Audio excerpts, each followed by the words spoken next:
Good afternoon, everyone. Good afternoon. For today is all about principles, policies, and dimensions. The overview is this material discusses key programs and policies that supports learners with disabilities and marginalized groups. It covers early intervention for young children with delays, the Philippine model of inclusion for equal access to education. Let us read that out. By the end of the lesson, the learners are expected to Identify the key principles, programs and policies that support learners with disabilities and marginalized groups. Explain the role of early intervention, inclusion, transition, sustaining programs, and IP education in promoting equity. analyze how these programs and policies are applied to address diverse learners' needs. Demonstrate positive attitudes of respect, acceptance, and appreciation toward inclusivity in learning. Those are the learning objectives that we need to achieve. For that, let us explore and discover the lesson 1, which is all about the early intervention. So, early intervention, it refers to the services or programs that offers to the infants or toddlers with the age of 3 with developmental delays or disabilities. Then these programs or these interventions will provide the students to boost their skills, empower their families, as well as to reduce the long-term challenges. This early intervention specifically focuses on five specific skills. Let us discuss the physical skills, which is all about the reaching, crawling, walking, drawing, and walking. For example is, yung bata is nahihirapan siyang maglakad. Of course, mayroong special therapist para mas maturuan yung bata kung paano siya maglakad na tama. Then, another is cognitive skills. It involves thinking, learning, and solving problems. So dito, for example, nahihirapan yung bata, and 2 years old pa lang siya, nahihirapan siya mag-solve ng puzzle. Of course, the strategies that we need to use is scholarship shorter para mas ma-develop yung problem-solving or critical thinking abilities ng bata. Then, communication skills. Talking, it involves talking, listening, understanding to others, which is involved here, for example, is yung bata is may limitado siyang salita na ginagamit. So, of course, the early intervention is mag-provide siya ng support, like speech therapy, which involves gestures and actions to develop the communication skills of the child. Then self-help or adaptive skills, for example, is eating and dressing. Halimbawa nito is isang 3 taong gulang hindi pa marunong magsilbi ng sarili ay magpapractice gamit ang kutsara na may adaptive grip or may adaptive grip sa occupational therapy. So dito, yung specific strategy na gagamitin talaga is occupational therapy. Then, social or emotional skills, it involves playing, interacting with others. Dito, for example, is yung bata is mahiyain siya, ay dapat gagawa ka ng strategies or kanang visual or images that will develop his or her kanang emotional skills galit towards others. Like, of course, dito is ang strategy talaga na gagamitin ay yung specialist therapy na kung saan i-guide niya yung bata towards a learning environment na mas ma-develop ang kanyang relationship skills with others. Then, the Congress established early intervention program in 1986 and recognized as an urgent and substantial need to enhance development skills of disabilities. So, yung early intervention is na-develop siya or na-establish siya noong 1986 sa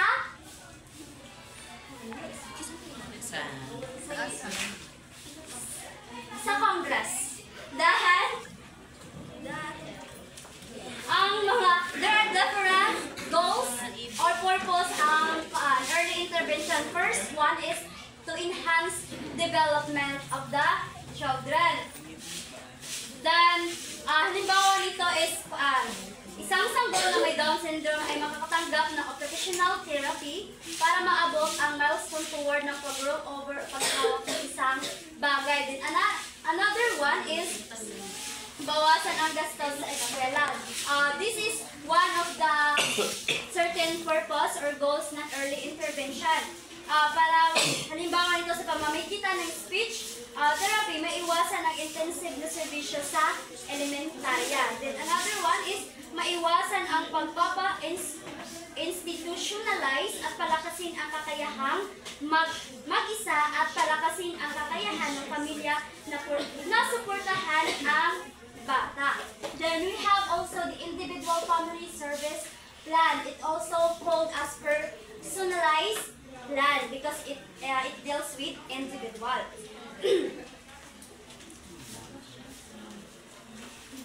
Please read the individual family service plan. This plan defines goals and types of services to help children and their families. Okay. Halimbawa nito is isang pamilya na isang taong gulang may hearing loss ay magtatakda ng layunin tulad ng pag-react sa tunog at paggamit ng sign language. Maaaring kabilang dito ang weekly audiology sessions at home visits para maturuan magulang ng communication techniques. Of course, yung personalized plan, ginagamit ito para mas ma-develop, most especially if yung mga family galing na nag-encounter na kung meron silang bata na mayroong problema sa hearing loss or ini ka naging or lack of hearing intervention. Of course, yung mga parents is yung mga special therapists, ituturuan sila para mas na-develop yung sign language practices as well as yung communication skills. Then another is a child who qualifies for early intervention program may receive one or more of these services. First one is screening or assessment. The second one is hearing or agility or vision services or home visits, medical, nursing or nutrition services, physical or occupational therapy, speech and language therapy, assistive technology, and psychological services. So, yung mga qualified lang or maka-cater ng early intervention is yung mga bata na may developmental delays or disability. So, here are some of the programs that offers that early intervention offers to provide support and services. So, bakit mahalaga ang early intervention? Because dito, ang utak ng bata ay mas adaptable sa murang edad. Sa pamamagitan ng pagbibigay ng mas maagang suporta, of course, yung bata is mas madidevelop niya yung skills at fully independent sa hinaharap. Then, we have the special learners served under IDEA. We have the autism. Yes, communication disorder, then deaf, blindness, mental retardation, mental retardation, orthopedic impairments, visual impairments. So please discuss first what is autism. Ang autism is komplikadong kondisyon na may problema sa komunikasyon, social interaction, at behavior. For example, is isang limang taong gulang na nahirap makipag-usap sa kapwa bata at mas gusto maglaro mag-isa, ay pwede tayong gagamit ng visual aids or picture or any visual images that will support or to enhance communication skills towards others. Then the second one is communication disorder. Ang communication disorder is malubhang problema sa pagpapahayag o pag-unawa ng sariling wika. For example, isang bata hindi makapagsalita ng ayos, maaari tayong gumamit ng communication board strategy para sa pagpapahayag, para mas ma-develop yung communication skills ng bata. Yes. Mayroon siyang communication disorder. So dito, deaf blindness, parehong problema sa paningin at pandinig. Kailangan na special na suporta. For example, isang estudyante hindi nakakita at nakakarinig, maaari tayong gumamit ng tactile sign, language, paggamit ng kamay para mag-communicate at braille para sa pagbabasa. Then, mental retardation. Mental retardation is also refers as intellectual disability. Problema sa pag-aaral o memorya at social skills. Halimbawa nito, isang 8 gulang na nahihirapan magbasa at magbilang kahit sa basic level, kailangan ng one-on-one tutoring para sa mga aralin. So, kailangan talaga siyang turuan at mas tutukan. Kung ang bata ay mayroong orthopedic impairments. Then another one ay mental retardation. Mental retardation. Then proceed to orthopedic impairments. Dito, physical na problema sa katawan. Halimbawa, wheelchair-bound, cerebral palsy. Isang batang may cerebral palsy na gumagamit ng wheelchair, ang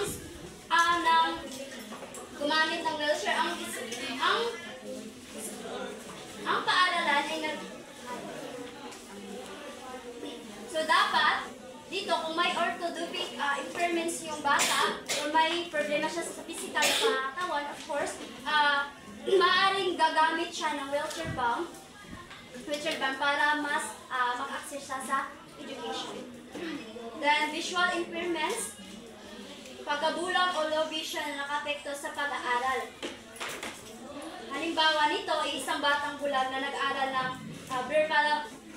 para magbasa at gumamit ng screen reader sa computer para sa mga aralin. Kung ang bata is talaga may disorder siya regardless of vision, we need to support screen reader strategy para mas maka-access siya sa pag-aaral. Then the next one is screening, evaluation, and assessment for children. The first one is screening. Ang screening ay mabilis na pagsusuri para matukoy kung may posibleng delay o kampansanan yung isang bata. For example, sa preschool, may developmental checklist na sinusuri ng guro kung nakakalakad, nakakapag-usap o nakapaglaro na maayos ang bata. Kung may red flag, halimbawa is ay hindi siya nakakapagsalita ng 10 salita sa taong gulang pa lang, ipadala siya sa specialist para mas malalim na check-up. So dito sa screening, mas malalaman yung kondisyon ng bata. For example is yung guro. Yung guro is nagkakandak siya ng checklist, developmental checklist, kung saan natitrace na kung yung bata is marunong siyang magsulat na maayos. Kung hindi, kung mayroon siyang lead lang na hindi pa siya nakakapagsalita ng 10 salita, is maaari mag-offer tayo ng special therapist para mas ma-address yung issue or yung problema. Then yung evaluation is formal na pagsusuri para ma-compare kung may delay o kapansanan. For example, isang team ng doktor, therapist at psychologist ang magsusuri sa bata. Halimbawa is IQ test, special evaluation, kung confirm na may special delay, bibigyan ng data. This is at plano. So sa evaluation is may formal na paraan talaga or formal na procedure para mas malalaman kung mayroon talagang developmental delays or disabilities yung bata. Then yung assessment pagtingin sa current skills ng bata at kung ano ang kanyang specific needs. Halimbawa nito is isang speech therapist ang mag-assist kung hanggang saan nakapag-usap ang bata. Halimbawa, nakapagbibigay ng simple commands pero hindi pa nakapag-synthesize. Batay dito, gagawa ng Individualized Education Program or IEP o IFSP para sa mas bata na may goals at services. So, dito, sa assessment is may current specific skills at may current specific skills yung bata. Then,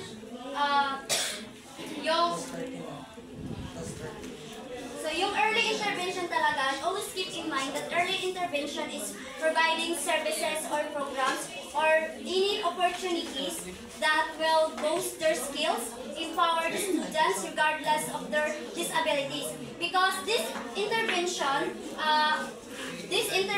program, either you have the disabilities or not, you will have this opportunity to access education. Then, of course, dito, sa early intervention, specifically focusing to support the infants or toddlers na meron talagang mga developmental delays or disabilities. Yung mga bata na mayroong developmental delays or disabilities, mas mapaprovide sila ng mga support at guidance through those specialists or programs ng early intervention. That's all.